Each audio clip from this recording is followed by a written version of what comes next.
Are you thinking about adding onto your home, but struggling on how to price it out? Stick around, we're gonna sort it all out together in this video.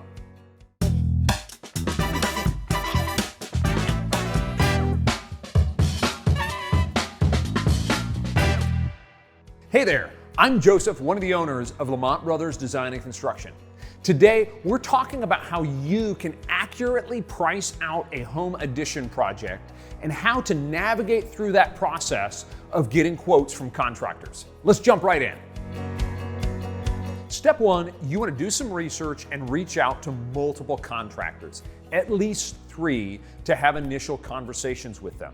An addition is often a complex project, and not everyone is really good at these. There are also a lot of different types of contractors. Contractors that work primarily with architects, design build firms. Next, you want to meet with each contractor in person. This is important as you prepare for these meetings that you define 2 things: the problem you're trying to solve, what you're really trying to do, and then the solution that you think you want. If you know, sometimes it's too complex and you don't know.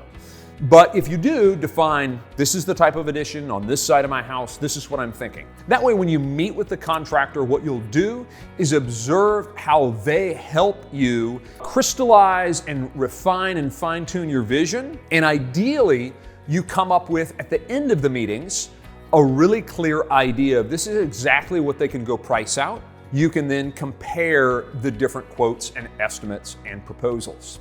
Finally, when you get the proposals back from each contractor and understand each contractor's different approach or different pricing structure in order to understand what contractor is the best option for you. So for this video, we went ahead and grabbed 2 different proposals from 2 different contractors. We pulled the branding off, and we want to look at and contrast them for you to show you some of the different types of quotes or proposals you might get. But keep in mind, at this time, the client has gone through the exact same steps you would have at this point. We've done an on-site meeting, we've discussed goals, and then we jump right to this. So let's take a look at this first estimate. This estimate is for a very large remodel. So if you scroll down and look at the total, it's over $600,000. So there's a lot going on here. The awesome thing about a cost code breakout estimate like this is it gives you a really clear idea of some of the assumptions that are used to build this out, because some of these assumptions can cost tens of thousands of dollars. This is really helpful at this stage from a budgeting perspective. All of these cost categories are probably going to change by the time you're done with design and ready to actually build it. But what it does is it gives you a really good idea that if all these assumptions are true, this is probably what the project is going to cost. So let's look at the second estimate. With this estimate, you'll know it looks really different. It focuses more on outlining some of the goals and assumptions that go into what we want to build. And then it shows you some pictures that give you an idea of what some components could look like. And then it gives you price ranges for some of the different components of the project, as opposed to giving a fixed number.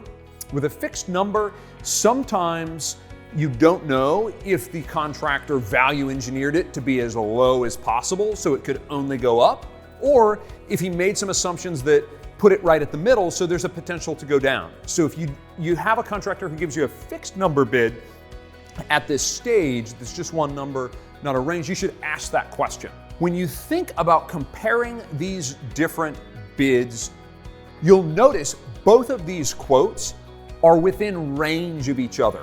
And really that's what you want. You want to get 3 estimates that are within range so that you know the companies are making some similar assumptions. If you have somebody that's really cheap or really expensive, they're probably making different assumptions about your project at this point in time. Now, different companies do have different cost structures and charge different rates, but normally that accounts for maybe a 5 or 10% range, not necessarily as significant as a range as I sometimes see in quotes where one is double the other. If that's what you're seeing, you need to ask ask the outlying bid a lot of questions about why he's different than the others, and/or contact a couple more contractors and get some other data points so that you can understand what your addition is going to cost. I hope this has been helpful to you in understanding how you can quote out your addition project. Check out our pricing page on our website where we break down the price for simple, standard, and complex versions of different types of remodels. That may also be helpful for you in your remodeling journey. Make sure to subscribe to our channel for more educational content from the experts on home remodeling.